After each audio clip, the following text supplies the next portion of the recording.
السلام علیکم ورحمۃ اللہ وبرکاتہ۔ بسم اللہ الرحمن الرحیم، الحمد للہ رب العالمین،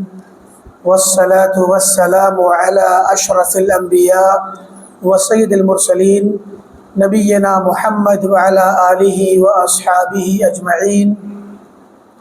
ومن تبعهم بإحسان إلى يوم الدين، اما بعد۔ قال الامام ابن بطة العكبري رحمه الله تعالى في كتابه الإبانة الكبرى يقول بسنده عن أيوب أنه قال: لست براد عليهم بشيء أشد من السكوت۔ محترم حاضرین و سامعین و ناظرین، جیسا کہ آپ تمام حضرات کو بخوبی علم ہے کہ ہمارا یہ درس امام ابن بطہ عکبری کی کتاب ابانہ کبریٰ کے پڑھنے اور اس کے سمجھنے کے تعلق سے چل رہا ہے۔ ہم نے بارہا بتلایا ہے کہ یہ کتاب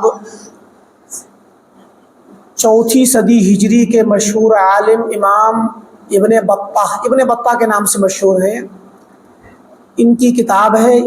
ان کی پیدائش 304 ہجری میں ہے، انتقال 387 ہجری میں ہے۔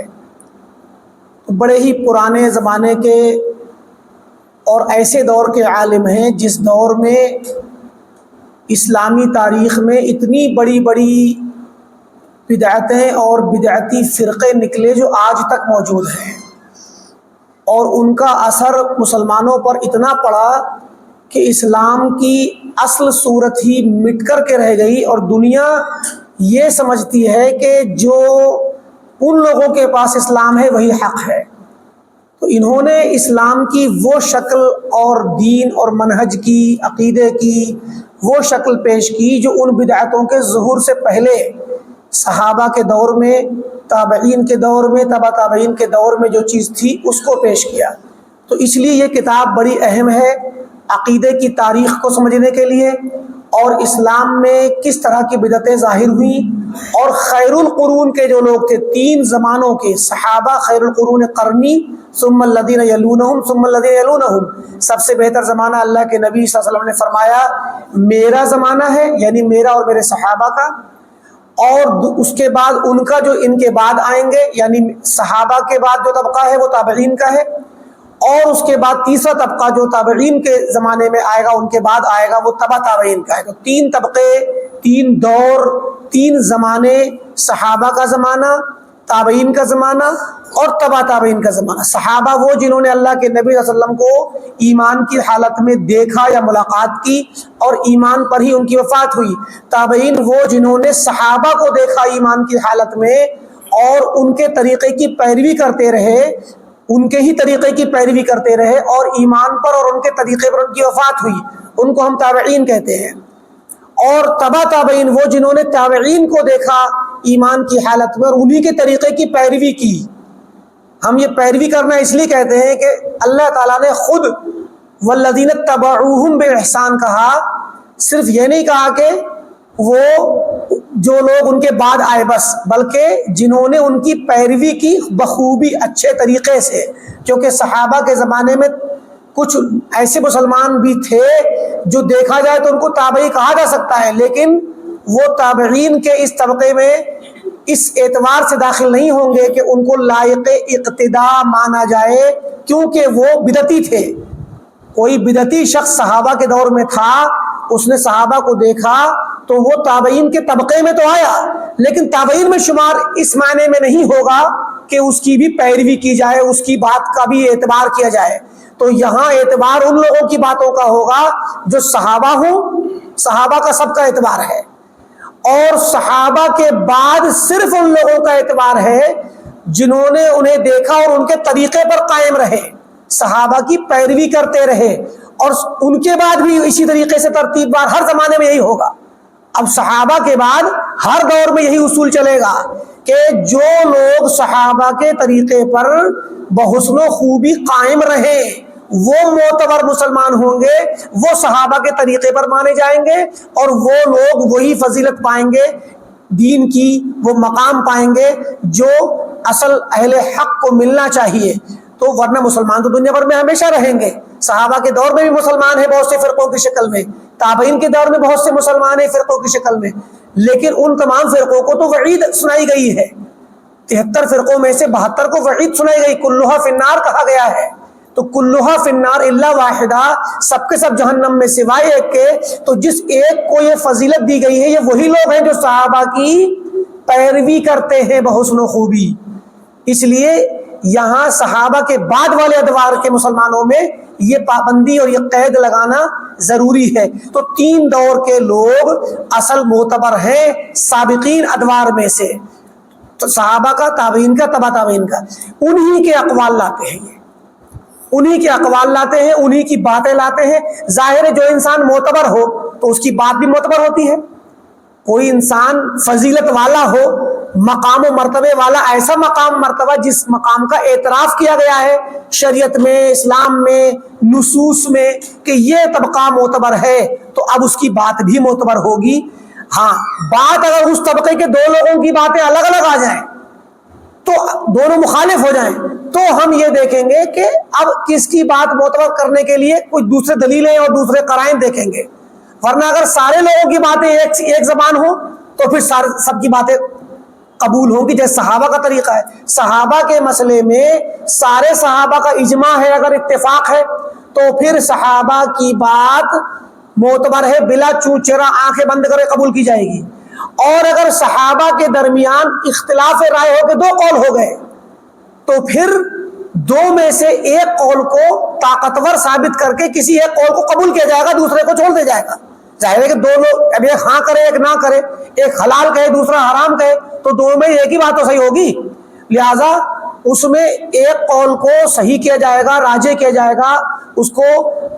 تقویت دی جائے گی اور قابل اعتبار مانا جائے گا دلیلوں سے، قرائن سے، دیگر دلیلوں سے اور قرآن و سنت کے نصوص سے، کتاب و سنت اور اسلامی قواعد اور اصولوں سے کسی ایک قول کو راجح کیا جائے گا، اس قول کو لے لیا جائے گا اور پھر وہی قابل اعتبار ہوگا، دوسرا نہیں۔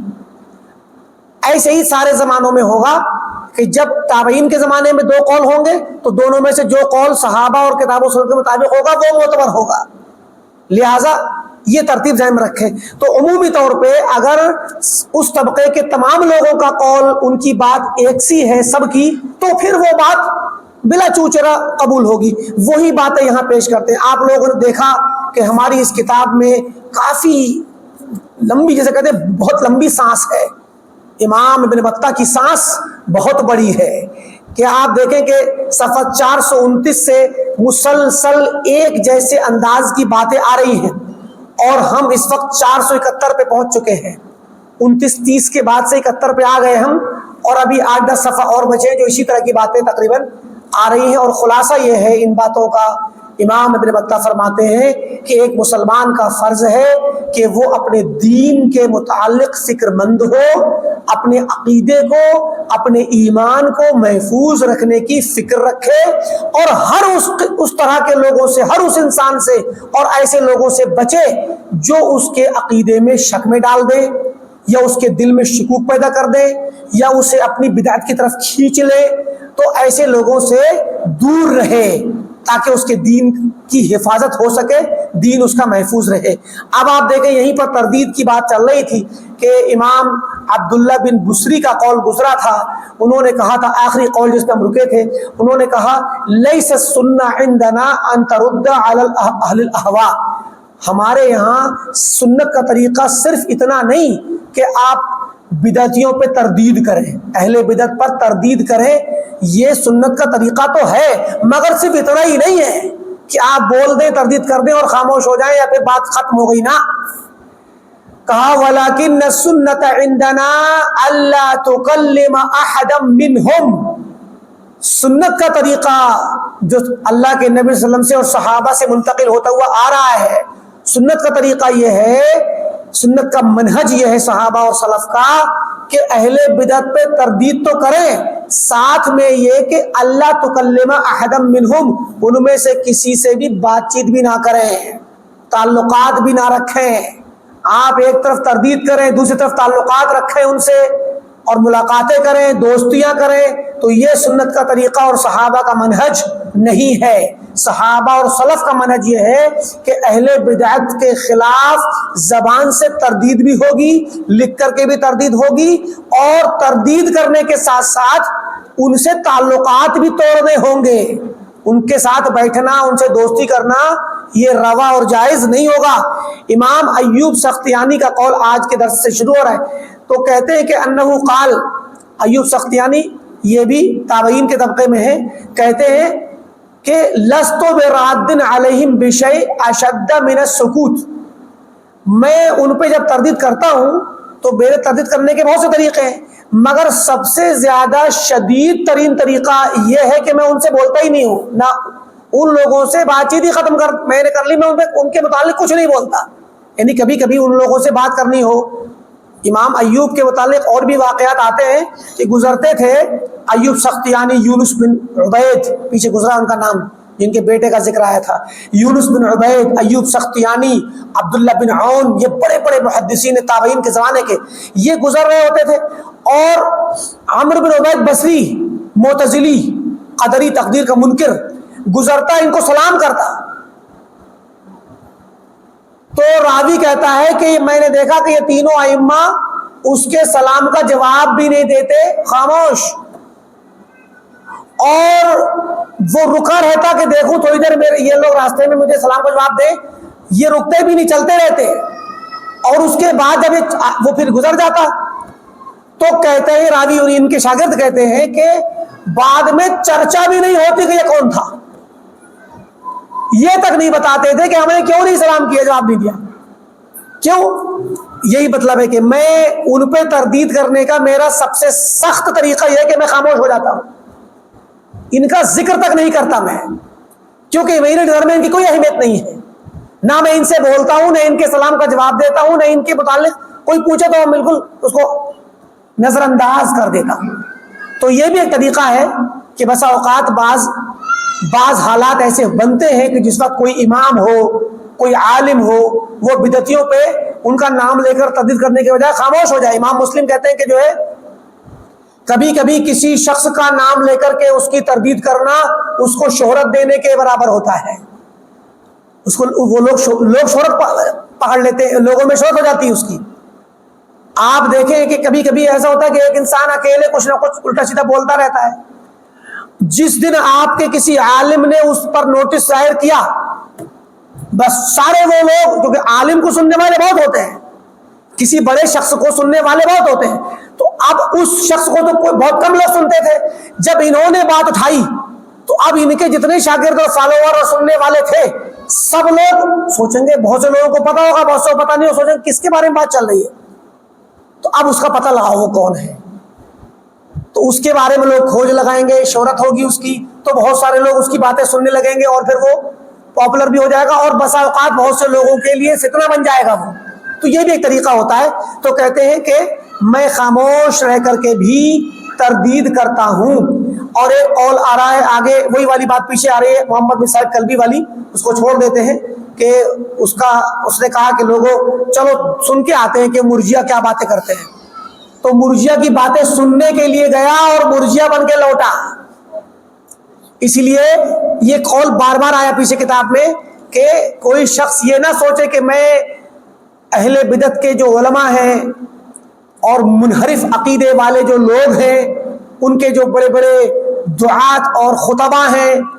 خطیب اور داعی اور بڑے بڑے امام، ان کی میں تقریر سنوں تو کہتے کیا ہیں، یہ بھی نہ سوچے کوئی عام انسان، کیونکہ کبھی کبھی ان کا شبہ، ان کی کوئی دلیل، ان کی کوئی بات دل میں اٹک جاتی ہے، اور آدمی کے خود کے پاس اتنی استطاعت اور صلاحیت نہیں ہوتی کہ وہ اس کو رد کر سکے۔ یہی ہوا محمد بن صاحب کلبی کے ساتھ۔ کہتے ہیں کہ اسحاق، ابو علی حنبل بن اسحاق کہتے ہیں کہ امام احمد بن حنبل کے پاس کسی نے ایک خط لکھا جس میں انہوں نے کہا کہ بھئی تھوڑا سا آپ اہل بدعت پر تردید کا طریقہ بتا دیجئے، تردید کیسے کرنی ہے اور کیا کرنی ہے، اور کبھی آپ آئیے اہل کلام کے ساتھ مناظرہ بھی کر لیجئے، تاکہ جو آج آپ کے زمانے میں اہل کلام ہے آپ مناظرہ کر لیں گے ہمارے یہاں آ کر کے، تو تھوڑا سا آپ سے ہمیں تقویت مل جائے گی۔ تو انہوں نے جواب لکھا امام احمد نے خط میں، احسن اللہ علیہ کہ عاقبت کہ اللہ تعالیٰ آپ کا انجام اچھا کرے دنیا اور آخرت میں، ودفع عنک کل مکروہ و محظور، اور ہر برائی کو تم سے دور رکھے، الذی کنا نسمع، جو چیز ہم سنتے تھے، امام احمد فرما رہے ہیں جو بات ہم سنا کرتے تھے اپنے علماء سے، وادرکنا علیہ من ادرکنا من العلم، اور جس بات پر ہم نے اپنے علماء کو پایا، انہم کانوا یکرہون الکلام، وہ علم کلام کو ناپسند کرتے تھے۔ آپ علماء کلام سے مناظرہ کرنے کی بات کر رہے ہیں ہم سے، وہ علم کلام کو ناپسند کرتے تھے، یعنی سابقین، تبع تابعین اور تابعین، انہوں نے تبع تابعین کو پایا ہے۔ والجلوس مع اہل الزیغ، اور اہل انحراف بدعتی لوگوں کے ساتھ بیٹھنا ناپسند کرتے تھے۔ مناظرے کے لیے بلایا ہے اس آدمی نے خط لکھ کر کے کہ آئیے ہمارے یہاں بدعتیوں سے مناظرہ کر لیجیے، امام احمد کو کہا، تو کہا کہ ہم نے اپنے علماء اور اساتذہ کو جو تبع تابعین کا طبقہ تھا ان کو ہم نے پایا ہے کہ وہ بدعتیوں کے ساتھ بیٹھنا ناپسند کرتے تھے، لہذا یہ مناظرہ ہم نہیں کریں گے۔ وَإِنَّمَا الْأُمُورُ، دین کے جو معاملات ہیں اس کا طریقہ کیا ہے؟ فی التسلیم والانتہاء الی ما کان فی کتاب اللہ و سنت رسول اللہ، کہ فی التسلیم، کتاب و سنت میں جو بات ہے دین کی اس کو قبول کر لو، بس یہی دین ہے۔ اپنی عقلوں سے مناظرہ کر کے کون صحیح کون غلط یہ ثابت کر کے دین ثابت نہیں ہوتا۔ والانتہاء، اور وہاں جا کے رک جاؤ، الی ما کان فی کتاب اللہ، جو بات کتاب اللہ میں کہی گئی وہاں پر رک جاؤ، اس کو پڑھو، اسی تک رک جاؤ۔ اور سنت رسول اللہ، یا اللہ کے رسول کی سنت میں جو بات کہی گئی حدیث میں اس کو سنو، پڑھو اور لے لو، وہیں پر رکے رہو، اسی پر عمل کرو، یہی دین ہے۔ لا فی الجلوس مع اہل البدع، اہل بدعت کے ساتھ بیٹھنا یہ دین نہیں۔ والزیغ لترد علیہم، بیٹھنے کا مطلب یہاں رد کرنے کے لیے کہ آؤ اور اہل بدعت کے ساتھ جلسہ کرو، پروگرام کرو اور ان کے ساتھ بیٹھ کر کے مناظرہ کر کے تردید کرو، یہ دین کا طریقہ نہیں ہے۔ امام احمد بتا رہے ہیں، کہا کیوں؟ فَإِنَّهُمْ يُلَبِّسُونَ عَلَيْكَ، اہل بدعت، اہل باطل مناظرہ جب کریں گے تو تمہارے معاملے میں، جب تم سے گفتگو کریں گے تو تمہیں خلط ملط کر دیں گے، مسائل کو دھوکے میں ڈال دیں گے، جھوٹ بولیں گے، داؤ پیچ کھیلیں گے اور عقلی داؤ کھیلیں گے، عقلی داؤ، تمہارے دماغ میں الجھاؤ پیدا کر دیں گے، کنفیوز کر دیں گے تمہیں، یلبسون، کنفیوز کر دیں گے۔ وَهُمْ لَا يَرْجِعُونَ،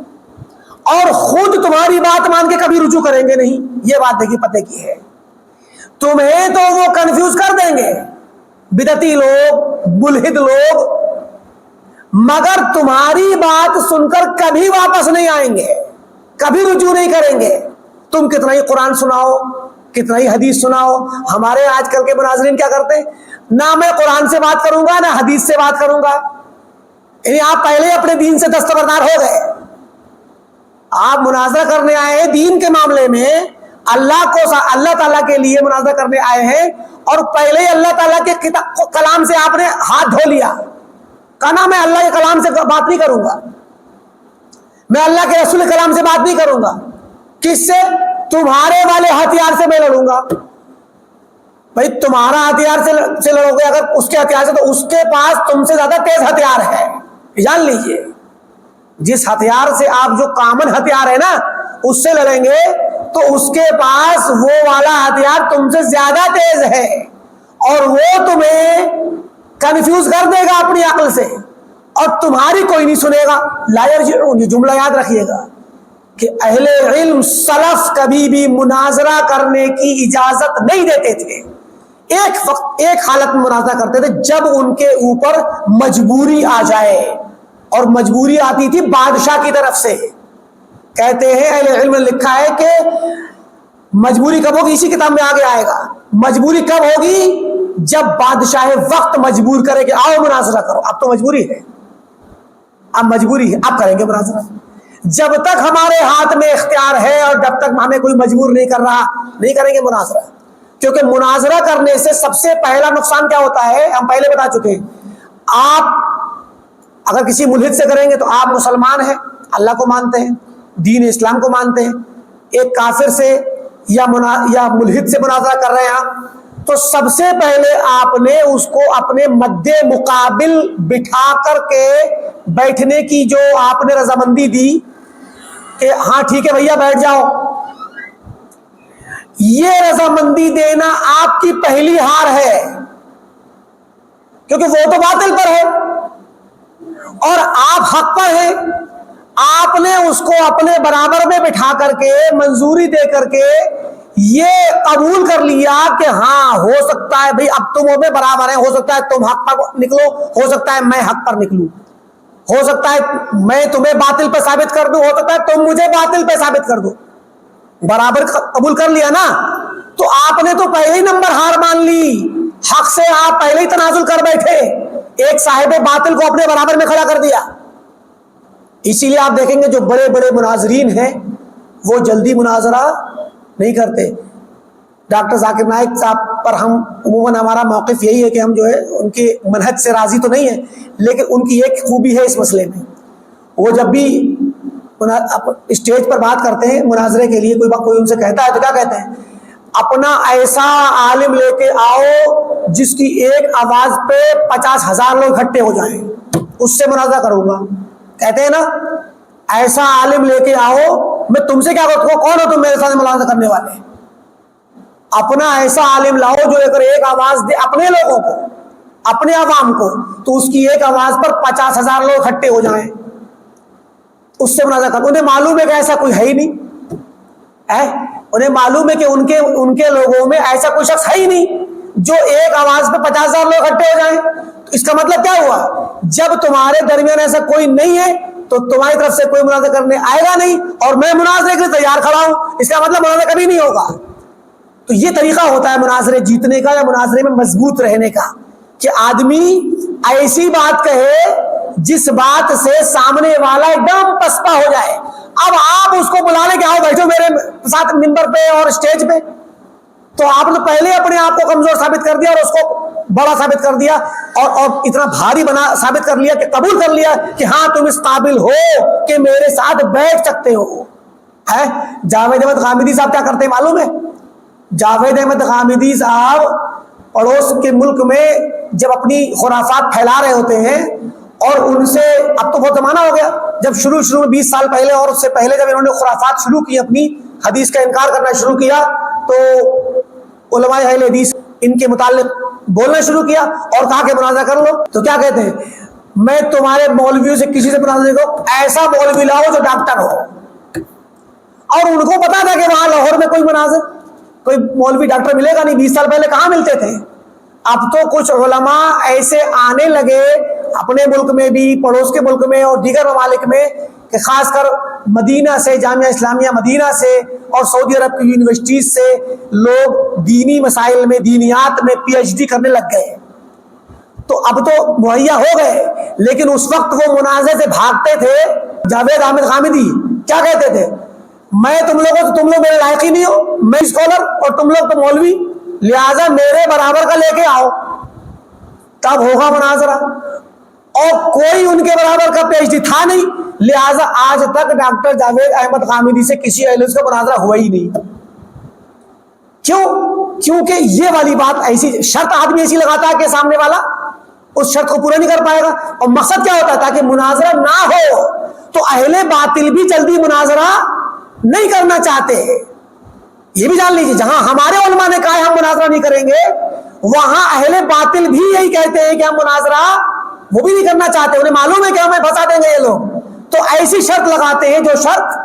پوری کرنا ناممکن ہو۔ تو بہرکیف مراد یہ ہے کہ مناظرہ ابتداءً قبول کرنا یہ انتہا درجے کی کم عقلی کی بات ہے۔ ہاں مناظرے کے حالات ایسے بن جائیں کہ یا تو حکومت کی طرف سے، بادشاہ کی طرف سے آرڈر آ جائے تب تو آپ کی مجبوری ہے، یا ملک کے حالات بے چینی میں ایسے بن جائیں کہ اب بغیر مناظرے کے چارہ نہیں، تو پھر کوئی بات نہیں ہے۔ جیسے کہ ایک جب انگریز آئے ہندوستان میں 1857 کے بعد، تو اس وقت ایک انگریز پادری تھا، فنڈر نام کا ایک پادری تھا۔ وہ پادری ہندوستان کے کونے کونے شہر میں گھومتا تھا اور اپنے مشنری کے مشن کو پھیلانے کے لیے مسلمانوں کے خلاف زہر اگلتا تھا، تو اس کے خلاف لوگوں نے مناظرے کیے۔ ایک مرتبہ مناظرہ کیا دیوبندی عالم مولانا رحمت اللہ کیرانوی نے، مولانا رحمت اللہ کیرانوی نے مناظرہ کیا، اور مناظرہ کرنے میں جب اس کو گھیرا تو وہ ایسا پسپا ہوا، ایسا رسوا ہوا کہ ہندوستان چھوڑ کر کے ترکی بھاگا۔ اتنا ذلیل ہوا وہ کہ انہوں نے کتاب اسی مناظرے کی پر کتاب لکھی، اسی مناظرے کی ساری رودات، اظہار حق ایک کتاب ہے اردو میں، اظہار حق بہت زبردست ہے، کرسچینٹی پر یعنی عیسائیت پر تردید کرنے کے لیے مولانا رحمت اللہ کیرانوی دیوبندی کی۔ تو مراد یہ کہ ان سے مناظرے سے پہلے وہ ادھر ادھر سب مناظرہ، پورے ہندوستان میں بے چینی ہو گئی تھی، کھلا چیلنج دیتا تھا، اور جب اس سے مناظرہ ہوا تو بہرکیف وہ رسوا ہوا،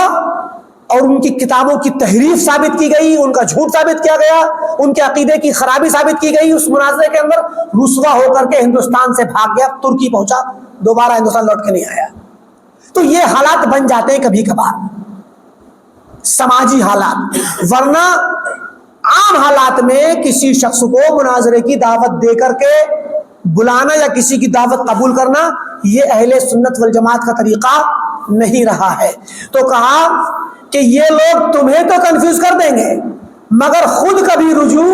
نہیں کریں گے، نہ تمہاری بات مانیں گے۔ اب خود بات مانیں گے نہیں، تمہیں کنفیوز کر کے چلے جائیں گے، یا تمہیں نہیں تو تمہارے عوام کو، یہ بھی ہے، عوام کنفیوز ہوں گے۔ فرمایا فالسلامۃ انشاءاللہ فی ترک مجالستہم، تو سلامتی اسی میں ہے کہ ان کے ساتھ نہ بیٹھا جائے، اور والخوض معہم فی بدعتہم وضلالتہم، ان کی بدعت و ضلالت کے معاملات کو رد کرنے کے لیے، خوض اور غور کرنے کے لیے، مناظرے کے لیے نہ بیٹھا جائے۔ فلیتق اللہ امرؤ، تو ایک بندہ اللہ تعالیٰ سے ڈرے، وَلْيَصِرْ إِلَىٰ مَا يَعُودُ عَلَيْهِ نَفْعُهُ غَدًا مِنْ عَمَلٍ صَالِحٍ، اور جو اللہ نے کتاب میں اپنی اور قرآن میں اور اللہ کے رسول نے حدیث میں جو بتلایا ہے کہ نیک عمل کرنے کا طریقہ، آدمی نیک عمل کرنے اور اللہ کو خوش کرنے کے لیے کوشش کرتا رہے تو جو اسے کل فائدہ پہنچائے۔ یقدم لنفسہ ولا یکن ممن یحدث امرا، اور بندہ ایسا نہ بنے کہ وہ کچھ نیا کرنے والی فطرت بنے، اس کی نئے کام کرے، بدعتیں ایجاد کرے۔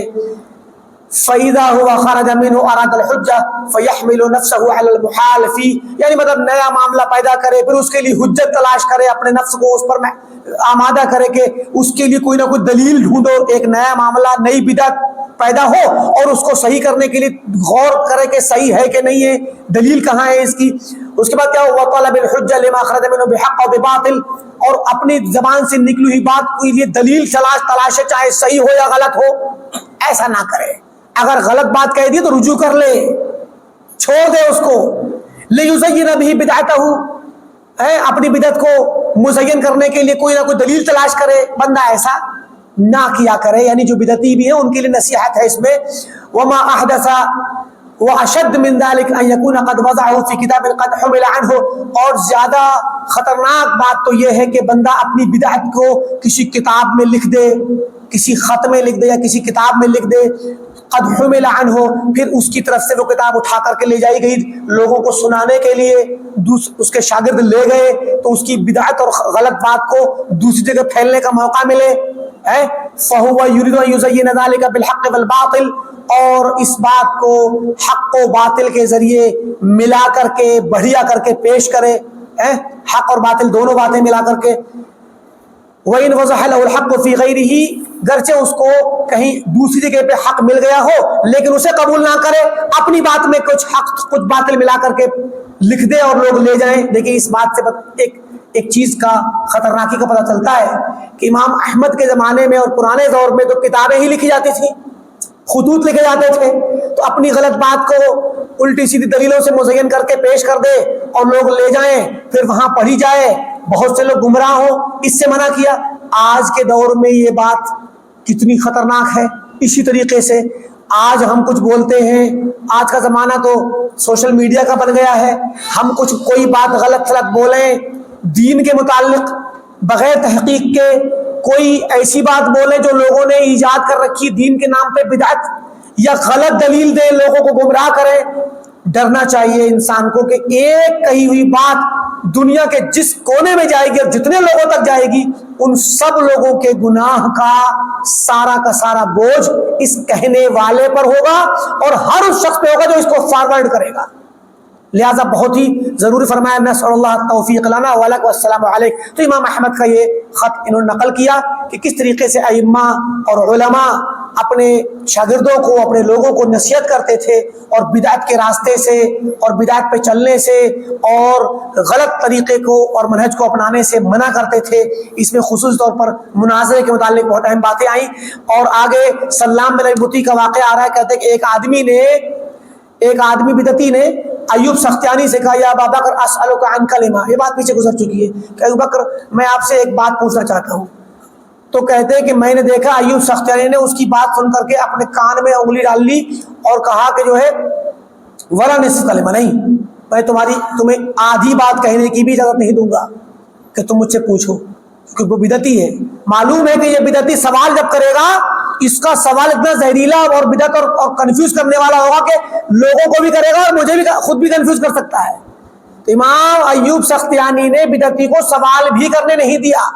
اور آپ کو معلوم ہوگا امام مالک کا قول، امام مالک امام دار الہجرہ مدینہ کے امام، 4 اماموں میں سے ایک امام ہے امام مالک کے پاس ایک آدمی ہے، اس نے سوال کیا کہ استوا کیسے ہے، اللہ نے کیسے استوا کیا؟ تو اس پر سوال کا جواب دینے کے بعد کیا کہا کہ اس طرح کا سوال کرنا بدعت ہے اور مجھے لگتا ہے کہ تم بدعتی ہو. اور لوگوں سے کہا شاگردوں سے اس کو نکالو مسجد سے اس کو. تو ایسا سوال کرنے نہیں دیتے تھے ائمہ اور اہل علم جو سوال بذات خود بدعت ہو یا بدعت والی باتوں پر مبنی ہو. تو امام ایوب سختیانی نے اس کو سوال کرنے کا آدھی بات بھی نہیں کہنے دوں گا. اور ایسی ہی بات پیچھے گزری امام ابن سیرین سے بھی. یہ سب باتیں بار بار دہرا رہے ہیں. ان باتوں کو ہمیں یاد کرنے کی اور ذہن میں رکھنے کی ضرورت ہے تاکہ ہمارا ذہن، ہمارا منہج یہ بنے کہ ہم اہل باطل کو نہ سنیں. اصل یہ بات ہے اہل باطل، اہل کلام اور بدعتیوں کو اور منحرف لوگوں کو اور جن کا عقیدہ خراب ہو، جن کا منہج خراب ہو، گمراہ لوگوں کو سننا سرے سے سننا جائز نہیں. ایک بات تو بہت بڑی، آدھی بات بھی سننا جائز نہیں ہے. آگے عبد الرحمن مہدی کا کلام پیچھے گزر گیا ہے. کہتے ہیں کہ سوید کہتے ہیں کہ سمعت عبد الرحمن بن مہدی، میں نے عبد الرحمن مہدی کو سنا. وذکر صوفیہ، عبد الرحمن مہدی کا انتقال 198 میں ہے. 198 یہ 200 سے 2 سال پہلے 198 ہجری میں انتقال ہے عبد الرحمن بن مہدی کا. اور پیچھے عبد الرحمن مہدی کے کچھ اقوال گزر چکے ہیں. عبد الرحمن مہدی نے ذکر کیا صوفیہ کا. 200 ہجری ابھی مکمل نہیں ہوئی، ان کا انتقال تو 298 میں ہو رہا ہے نا. بات تو پہلے ہی کہیں گے ظاہر 180 میں 170 میں. تو کہا صوفیہ کا ذکر کرنے کے بعد کہتے ہیں لا تجالسوہم، صوفیہ کے ساتھ نہ بیٹھو، صوفیہ کے ساتھ نہ بیٹھو. ہمارے آج کے وقت میں ایک جماعت تبلیغی جماعت گھومتی ہے. تبلیغی جماعت کیا ہے؟ تو صوفیہ کی جماعت ہے. یہ صوفیہ کی جماعت ہے، لیکن صوفیہ کا بہت ہی لائٹ ورژن ہے. یہ بہت لائٹ،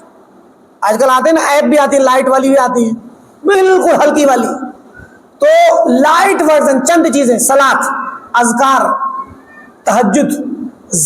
ذکر کی محفل، صلاۃ، تہجد اور دعوت، یعنی اسی کے لیے بلانا. یہ 3-4 کام انہوں نے دے دیے ہیں ان کو. یہ وہ صوفیت ہے جو پہلے خانقاہوں میں ہوتی تھی، اب وہ نکل کر کے مسجدوں میں اور سڑکوں پہ آ گئی ہے. ٹھیک کہا عبد الرحمن بن مہدی بہت بڑے محدث ہیں. یہ عبد الرحمن بن مہدی انہوں نے کہا صوفیہ کا ذکر کرنے کے بعد لا تجالسوہم، ان کے ساتھ نہ بیٹھو، یعنی تبلیغی جماعت میں نہ جاؤ. ولا اصحاب الکلام، اور اہل کلام کے ساتھ بھی نہ بیٹھو. تبلیغی جماعت عملی طور پہ کیونکہ ان کا فوکس صرف عمل پر ہے، اس لیے یہ صوفیہ والا ان کا فیس ہے. ورنہ ان کے جو علماء ہیں وہ علماء کلام ہیں، ماتریدی ہیں. ماتریدی علماء یہ علماء کلام ہیں، اہل کلام ہیں یہ لوگ. آپ کو یاد ہوگا جو مناظرہ ہوا تھا جس پہ اشارہ ہوا علم کلام پر بہت زیادہ فوکس کیا گیا. یاسر ندیم واجدی اور شمائل ندوی نے کہا کہ یہ مناظرہ پورا علم کلام سے ہوا ہے. تو علم کلام پڑھنا اور علم کلام کو فروغ دینا, علم کلام کے ذریعے عقیدہ پڑھنا, یہ ان لوگوں کا کام ہے. اور یہ کون ہے؟ علماء کلام ہے یہ. تو علم کلام جو ایک باقاعدہ ایک مخصوص علم ہے, اس علم کے ذریعے عقیدہ ثابت کرتے ہیں یہ لوگ. تو کہا کہ علماء کلام اور اصحاب کلام کے ساتھ بھی نہ بیٹھو, یعنی ان کے ساتھ دینی کام, دینی تبلیغ, دین کی باتیں سیکھنا سننا, دین کا پر عمل کرنے کی باتیں کرنا, ان سے نہ لو. علیکم باصحاب القماطر, تم ان علماء کے ساتھ جاؤ جو ایسے گتوں میں اپنی حدیث کی کتابوں کو لپیٹ کے گھومتے ہیں. علماء حدیث کے پاس ہیں, حدیث کی کتابیں جو لپیٹ کے موٹے موٹے گتوں میں لے کے گھومتے ہیں, ان کے پاس جاؤ, ان کے پاس بیٹھو, تو ان کے پاس صرف حدیث کا علم ملے گا. فَإِنَّهُمْ بِمَنزِلَةِ الْمَعَادِنِ, یہ لوگ تو جیسے معدن ہوتی ہے نا کھان, اس کھان کے مثل ہے, مثل الغواص. ان کے پاس جاؤ گے, یہ کھان ہے علم کی, اہل حدیث علماء حدیث. جیسے کہ کوئی غوطہ زن, پانی میں غوطہ لگانے والا, ہاذا یخرج درہ, کوئی غوطہ لگاتا ہے پانی میں تو کوئی موتی نکال کے لاتا ہے. وہذا یخرج قطعۃ ذہب, اور کوئی اس کے اندر جاتا ہے تو کوئی پانی میں سے کہیں نہ کہیں سے کوئی ایسا پتھر ڈھونڈتا ہے جہاں پر اس کو سونا ملتا ہے. کسی پتھر میں سونا بھی ہوتا ہے, یا پانی کے کسی دریا کنارے کچھ سونے کے ٹکڑے مل جاتے ہیں. تو مراد یہ کہ ان کے پاس جاؤ گے جن کے پاس حدیث کی کتابوں کے گتے ہیں, تو ان کے پاس تمہیں یا تو ہیرے ملیں گے, یا موتی ملیں گے, یا سونے کے ٹکڑے ملیں گے, یعنی کچھ بھی ان کے پاس پاؤ گے تو نفع بخش چیز ہی ملے گی علماء حدیث کے پاس. تو بڑی پیاری باتیں. اور دیکھیں صوفیہ کے خلاف بولنے والے علماء, یہ محدث تھے امام عبد الرحمن بن مہدی, یہ علماء حدیث صوفیہ کے خلاف بولتے تھے. یہ 200 ہجری میں انتقال ہے, 2 سال پہلے 198 میں ہے. تو اس زمانے کے صوفیہ حالانکہ اتنے بڑے, اس زمانے میں صوفیہ کا وحدت الوجود والا فلسفہ وجود میں نہیں آیا تھا ابھی, صرف بدعت تھی ان کے یہاں. کون سی خانقاہی بدعت, دنیا چھوڑنا, ترک دنیا کرنا, زہد اور تقوی کے لیے تقشف اور روکھی سوکھی زندگی گزارنا, اور کھردرے کپڑے پہننا, زمین پر سونا, سوکھا کھانا کھانا, بھگو کر کے بھی نہیں کھاتے تھے, روکھی سوکھی ٹکڑی روٹی کے ایسے چبا چبا کھائے, تھوڑا پانی پی لے بس, سمجھے کہ نہیں. تو ریاضتیں کرنا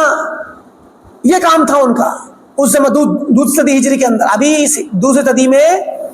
یہ بدعتیں جو بعد کے زمانوں میں آئیں, بڑے بڑے خطرناک عقیدے آئے,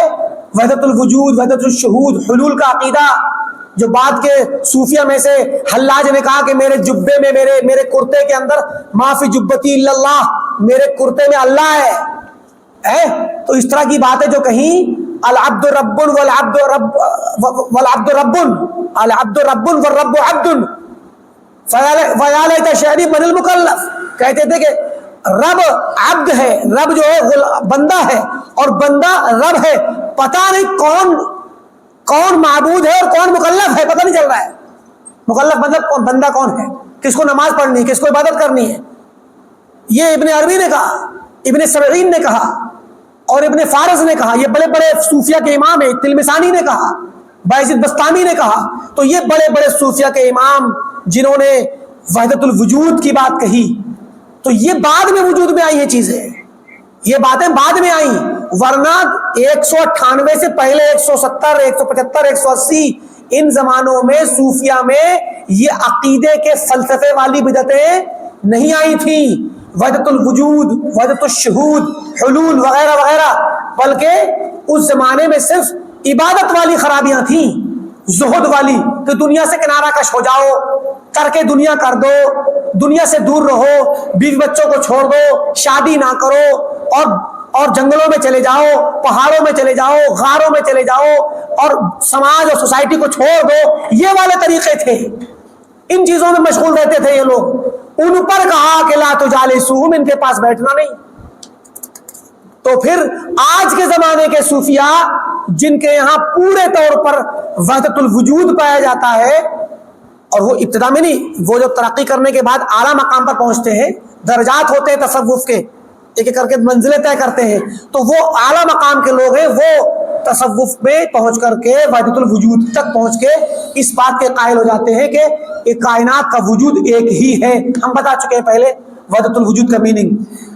تو یہاں پر آگے قول آ رہا ہے امام محمد بن سیرین کے بارے میں، انہ کان اذا سمع کلمۃ من صاحب بدعہ، کہ امام بن سیرین جب کسی بدعتی سے کوئی کلمہ سن لیتے، اچانک آواز آ جاتی کوئی بدعتی، کیونکہ ان کے زمانے میں کوئی بہت سے لوگ ہوتے تھے جو مسجدوں میں اپنے پہ حلقے لگا کے رکھتے تھے، یا کوئی بدعتی کھڑے ہو کے کہیں پہ بول رہا ہے، تقریر کر رہا ہے، لوگوں کو سنا رہا راستے میں، اچانک کان میں آواز پہنچ گئی کسی بدعتی کی، کسی بدعتی عالم کی، وضع اصبعیہ فی اذنیہ، میں دونوں کانوں میں اپنی انگلی ڈال، دو انگلی ڈال لیتے، ایک ادھر دونوں کانوں میں انگلیاں ڈالتے، اور پھر کہتے لا یحل لی ان اکلمہ، میں اس سے بات کرنا حلال نہیں سمجھتا اپنے لیے، نہ میں بات کروں گا اس سے اور نہ یہ مجھ سے بات کرے، حتی یقوم من مجلسی، یا تو خود اٹھ کے چلے جاتے یا پھر وہ میری مجلس چلا جائے۔ تو یہ دیکھیے اس طرح کا موقف ہوتا تھا۔ یہ اصل دیکھیے یہ بڑے بڑے ائمہ، ابھی ایوب سختیانی کا گزرا اور یہ امام ابن سیرین کا ہم نے ابھی اشارہ بھی کیا تھا، یہ ائمہ ایسا کیوں کرتے تھے؟ یہ صرف سبق دیتے تھے اپنے عوام، اپنے طلبہ کو، کہ بھائی لوگوں آپ ان بدعتیوں کی بات نہ سنو، کیونکہ تم سنو گے تو تمہارے دل بھی کمزور ہیں، تمہارے پاس علم نہیں، جبکہ عالم کے پاس علم کی وجہ سے ایک کوچ ہوتی ہے، ایک طرح سے شیلڈ ہوتی ہے اس کے پاس بچاؤ کی، قرآن و سنت کی دلیلیں ہوتی ہیں، اللہ کی مدد ہوتی ہے ایسے عالم کے لیے۔ ہم لوگ خود آج بھی کبھی کبھار کچھ بعض ایسے سوال، بعض ایسے شبہات گزرتے ہیں کہ کافی وقت لگتا ہے اس کو سمجھنے اور رد کرنے کے لیے۔ ابھی پچھلے ایک دو درس سے پہلے ہم نے کسی جو گستاخ صحابہ کا قول نقل کیا تھا، اور اس کے بارے میں ہم نے نقل کیا، بتایا کہ اس کی ہم نے تقریر سنی، اور اس نے بتایا کہ اللہ کے نبی صلی اللہ علیہ وسلم نے حدیث میں ایسے کہا ہے صحابہ کے بارے میں، پیچھے بتایا تھا،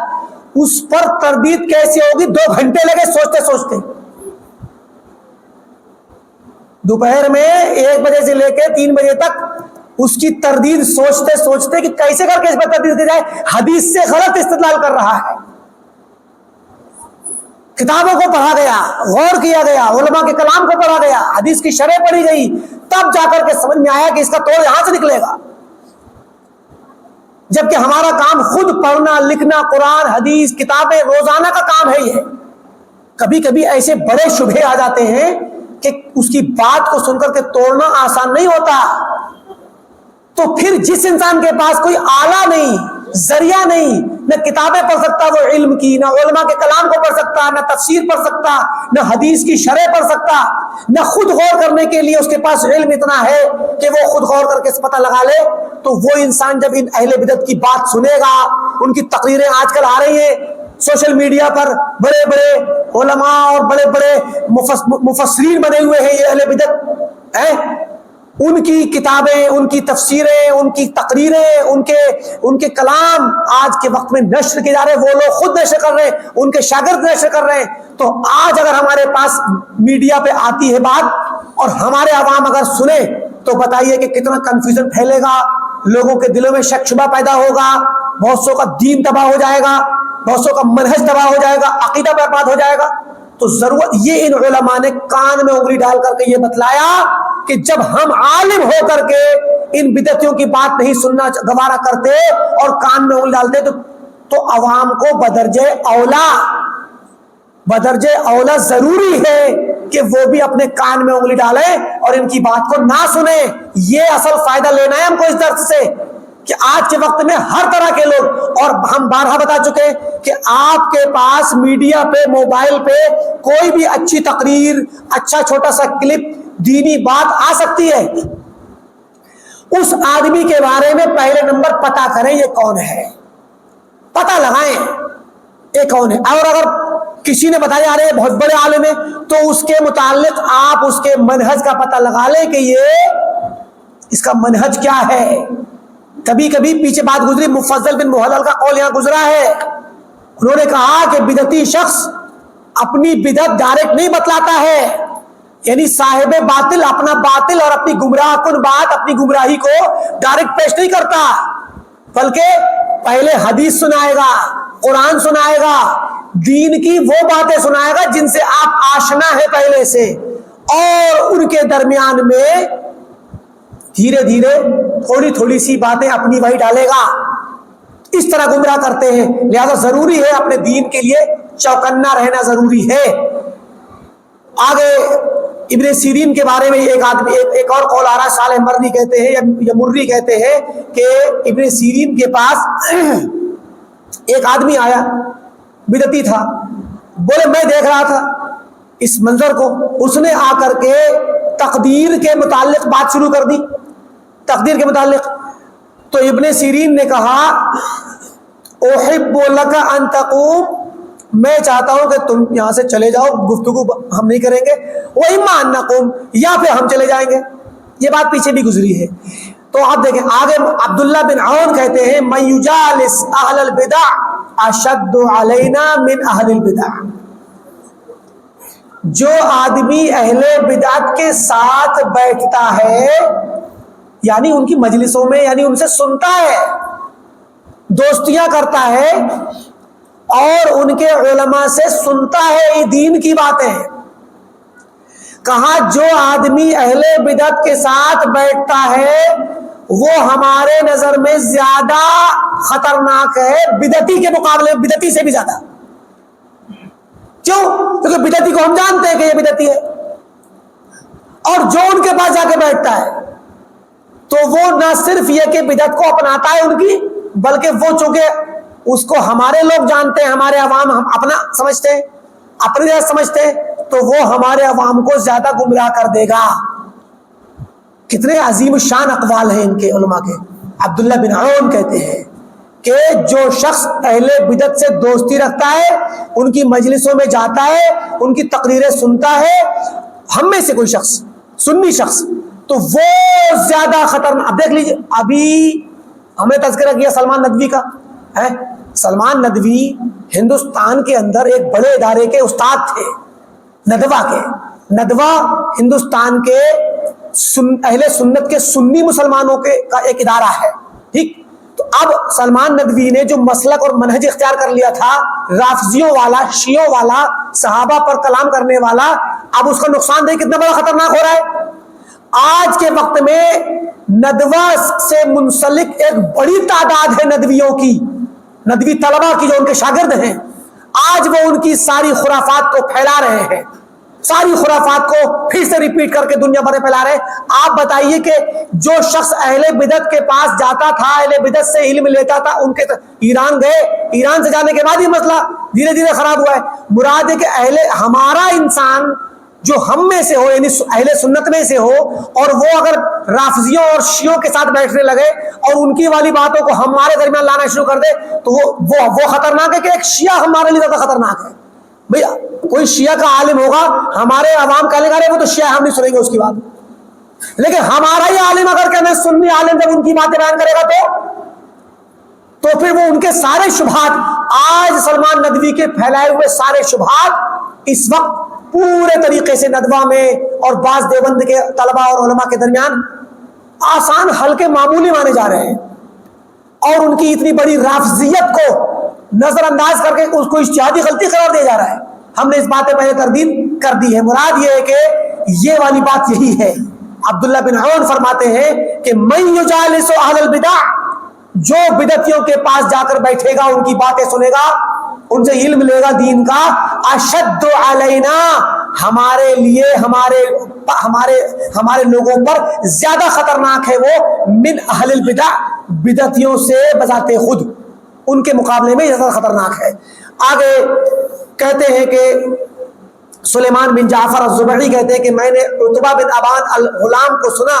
کہ وہ کہتے تھے کہ من لم یکن معنا فہو علینا، کہ جو شخص ہمارے ساتھ نہیں اٹھ بیٹھے گا، ان اہل سنت کے ساتھ اٹھنا بیٹھنا نہیں کرے گا، دیگر کے ساتھ جائے گا، تو وہ ہمارے ساتھ نہیں، ہمارے خلاف مخالفین میں سے ہے، وہ ہمارے مخالفین میں سے۔ یہ بات دوبارہ بھی آ رہی ہے، اس روایت کو چھوڑ رہے ہیں۔ تیسرے نمبر پہ آ رہی ہے ابو عبد الرحمن سلمی کہتے ہیں یقول لا یجالسنی رجل جالس شقیقا الزبی، کہتے میری مجلس میں ایسا آدمی نہ آئے جو شقیق زبی ایک شخص تھا بدعتی، اس کی مجلس میں جو گیا ہے میری مجلس میں نہ آئے۔ یہ طریقہ تھا اہل سنت کے اماموں کا، علماء کا، محدثین کا۔ وہ اہل بدعت کے جو علماء ہوتے تھے ان کے خلاف سخت ایکشن لیتے تھے اور عوام کو، اپنے طلباء کو منع کرتے تھے کہ ان کی مجلس میں نہ جائیں، اور جو جائے تو اس پر بھی سخت نوٹس لیتے تھے۔ ایسے ہی اوزاعی کہتے ہیں کہ یحییٰ بن ابی کثیر نے کہا اذا لقیت صاحب بدعہ، اگر کسی بدعتی عالم سے تمہاری ملاقات ہو جائے راستے میں، قد اخذ فی طریق، تمہیں لگے کہ وہ ایک راستے سے آ رہا ہے، فخذ فی طریق آخر، تم وہ راستہ چھوڑ کر دوسرے راستے پہ چلے جاؤ، راستہ چینج کر دو اپنا۔ کیوں؟ کیونکہ دو چیزیں ہوں گی، ایک تو یہ کہ یا تو تم اس کے ساتھ جاؤ، وہ تمہارے ساتھ ہو لے گا، تم ان کے ساتھ ہو لو گے، تو راستے میں جاؤ گے ان کے ساتھ تو پھر اس کو کچھ نہ کچھ سنائے گا، تمہارے اوپر اثر ڈالے گا اپنی بدعت کا، یا تم پر تہمت لگے گی اس بدعت کی کہ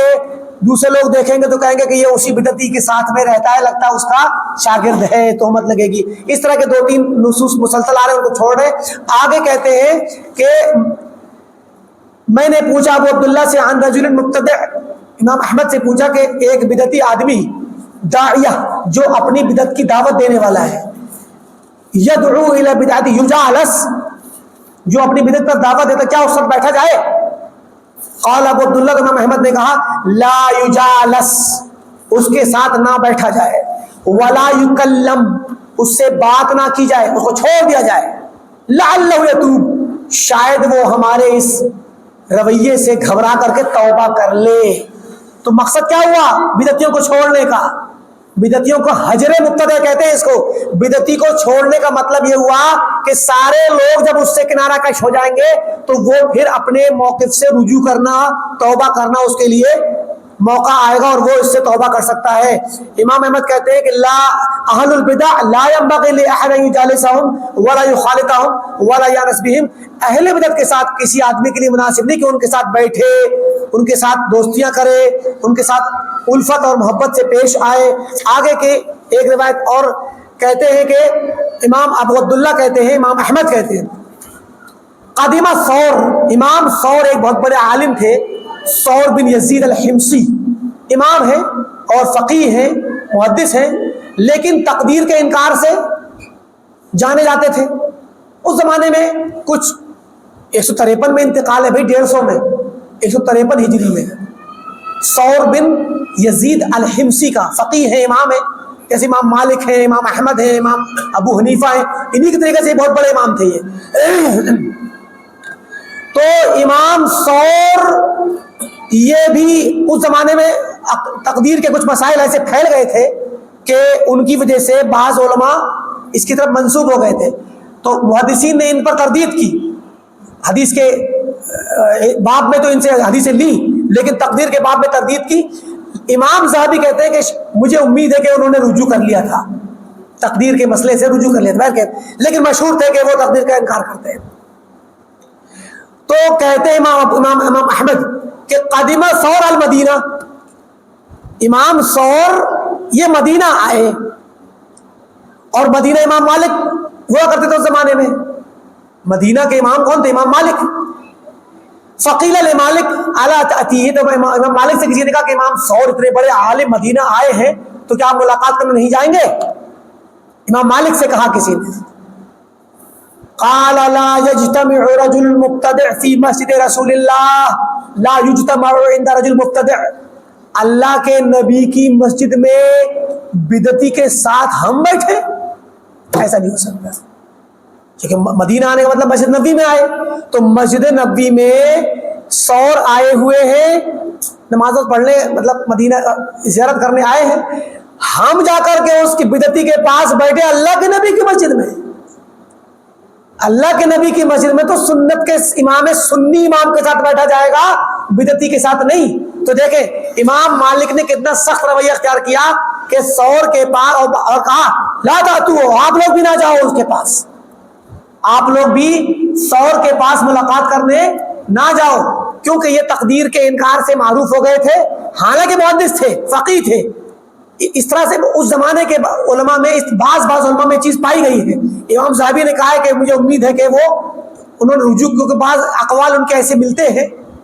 تقدیر کے متعلق جس سے اندازہ ہوتا ہے کہ امام ثور نے شاید رجوع کر لیا تھا، اور اتنے بڑے امام سے یہی امید ہے کہ انشاءاللہ انہوں نے رجوع کر لیا ہوگا. لیکن چونکہ وہ اپنے زمانے کے اماموں کے درمیان تھے تو انہوں نے سخت موقف لیا، سخت اسٹینڈ لیا اور کہا ہم ان کے ساتھ نہیں بیٹھیں گے. ہم سوچ رہے تھے ختم کر دیں لیکن ابھی کافی لمبا باقی ہے اس میں.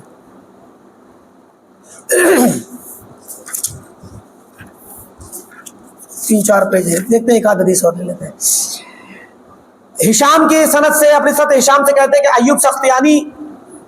سختیانی کو، ایوب بن ابی تمیمہ السختیانی 131 اور 32 ہجری میں ان کا انتقال ہے. ٹھیک، تابعی ہے. ایوب، ان کا ذکر پیچھے گزرا ایوب کا. ایوب سختیانی کو دعی الی غسل میت، ایک میت کا غسل دینے کے لیے انہیں بلایا گیا کہ ایک شخص کا انتقال ہو گیا ہے، اس کو آپ غسل دے دیجئے. فخرج مع القوم، تو اپنے شاگردوں کے ساتھ آئے. فلما کشف عن وجه المیت یا کشف عن وجه المیت، جب میت کے چہرے پہ سے چادر ہٹائی گئی، عرفہ، تو ایوب نے پہچان لیا اس کو، مردے کو ایوب سختیانی نے پہچان لیا. فقال، تو کہا کہ اقبلوا قبل صاحبکم، تم لوگ اسے غسل دے دو، تم لوگ نہلا دو. فلست اغسلہ یا فلست اغسلہ، میں اس کو غسل نہیں دوں گا، میں اس کو غسل نہیں دوں گا. رأیتہ یماشی صاحب بدعہ، میں نے دیکھا اس کو ایک بدعتی کے ساتھ چلتے ہوئے. سبحان اللہ. اس مردے کو جو جب زندہ تھا یہ بدعتی عالم کے ساتھ چلتے دیکھا میں نے اس کو. یہ بدعتی ہو گیا یہ نہیں کہا، بدعتی کے ساتھ چلتے ہوئے دیکھا. جو پیچھے کہا نا امام یحییٰ بن ابی کثیر نے کہ اگر تم کسی راستے میں جاؤ اور کوئی بدعتی، دیکھیں یہاں جب بھی جس بدعتی کی بات ہوتی ہے کہ بدعتی کے ساتھ نہ بیٹھو نہ سنو، ہم بارہ بتا چکے، اس سے مراد ان کے علماء ہیں، ان کے داعی، خطیب، دعات مراد ہے، عام آدمی مراد نہیں ہے. اہل بدعت کا عوام الناس کا طبقہ مراد نہیں ہوتا اس میں، ہم بارہ کہہ چکے ہیں آپ سے. اس سے مراد ہوتی ہے کہ ان کے کوئی بدعتی عالم. تو کہا یحییٰ بن ابی کثیر نے کہ اگر تم کسی راستے میں جا رہے ہو اور کوئی بدعتی بھی جا رہا ہو تو راستہ چینج کر دو. تو ہم نے بتایا نا ابھی آپ کو کہ ہو سکتا ہے آپ کو لوگ دیکھ لیں کہ یہ ساتھ ساتھ چل رہا ہے امام بدعت کے ساتھ، تو آپ کو اس کا شاگرد شمار کر لیں گے. یہی دیکھیے امام ایوب سختیانی نے کہا میں اس کو غسل نہیں دوں گا کیونکہ میں نے اس کو ایک بدعتی کے ساتھ ساتھ چلتے دیکھا ہے. یہ طریقہ تھا ائمہ کا، اہل حدیثوں کا، اہل سنت کا، تابعین کا، تبع تابعین کا. تابعی ہے یہ. اور ہمارے لوگوں نے کیا کیا؟ کھلے ہوئے رافضی کے متعلق کہا نہیں وہ اس کی اجتہادی غلطی ہے، جس نے کھل کر اپنی رفض کا اظہار کیا اور کبھی بھی توبہ نہیں کی، کبھی رجوع نہیں کیا اپنے اس بدعت سے. اور آج بھی ہمارے ندوی اور دیوبندی علماء کے شاگرد آج بھی اس کی اس شخصیت کو بڑا کر کے پیش کر رہے ہیں. اور یہ تھا یہ امام ایوب سختیانی کا یہ قول اور ہے. کہتے ہیں مجھے خبر ملتی ہے، انی اخبر بموت رجل من اہل السنہ. ایوب سختیانی کہتے ہیں مجھے کبھی کبھی خبر ملتی کہ اہل سنت میں سے کوئی شخص انتقال کر گیا. مجھے خبر ملتی ہے کہ اہل سنت کے لوگوں میں سے کوئی شخص انتقال کر گیا تو کہتے مجھے ایسا لگتا ہے کہ انی فقط تو احد اعضائی، کہ میں نے گویا اپنے جسم کا ایک ٹکڑا، ایک ہاتھ پیر، کوئی عضو کھو دیا ہے۔ جہاں یہ بدعتیوں سے اتنی سخت نفرت کر رہے ہیں، وہی اہل سنت سے اتنی شدید محبت بھی کرتے تھے۔ اپنے عوام کو، اپنے علماء کو، اپنے طلباء کو، اپنے لوگوں کو جو سنت والے ہیں، سنت سے منسوب ہیں، سنت پر چلتے ہیں، ان سے محبت بھی اتنی کرتے تھے کہ اگر کسی سنی شخص کی وفات کی خبر ملتی تو کہتے ایسا لگتا کہ میرے جسم کا ایک ٹکڑا کٹ گیا، ایک عضو کٹ گیا۔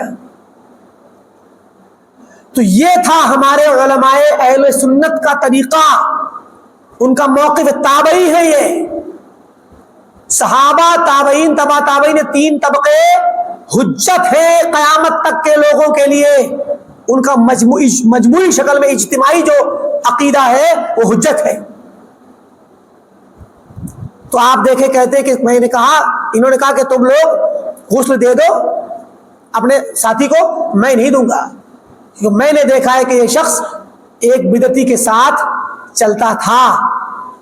اور آگے لا رہے ہیں عبداللہ مسعود رضی اللہ تعالیٰ عنہ کا قول، انما یماشی الرجل ویصاحب۔ عبداللہ مسعود رضی اللہ عنہ صحابی ہے، کہتے ہیں کہ آدمی کس کے ساتھ چلتا ہے، کس کے ساتھ صحبت رکھتا ہے، دوستی رکھتا ہے، من یحبہ، جس سے وہ محبت کرتا ہے، ومن هو مثلہ، اور اس کے ساتھ اٹھنا بیٹھنا چلنا پھرنا کرتا ہے جو اس کے جیسا ہو۔ اب پتہ چل گیا نا،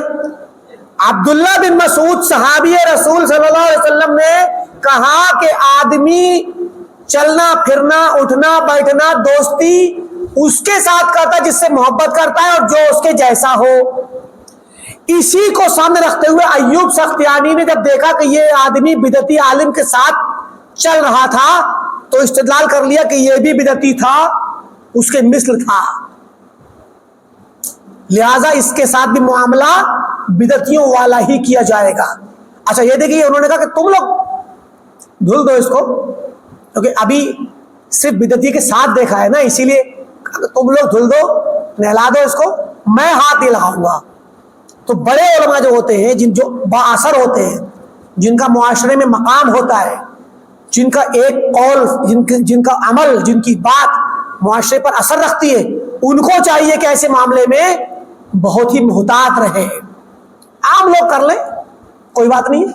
لیکن بڑے علماء کو اس معاملے میں محتاط رہنا چاہیے۔ چلیے اسی پہ اکتفا کرتے ہیں۔ اللہ رب العالمین سے دعا ہے کہ اللہ تعالیٰ تمام کو سلف کے منہج کو سمجھنے کی توفیق دے، صحابہ کے طریقے کو جاننے اور اس پر عمل کرنے کی توفیق دے، اور اس کے خلاف جو بھی طریقے ہیں ان سے برات کرنے اور ان سے اپنے آپ کو دور رکھنے کی توفیق دے۔ آمین۔ والسلام علیکم ورحمۃ اللہ وبرکاتہ۔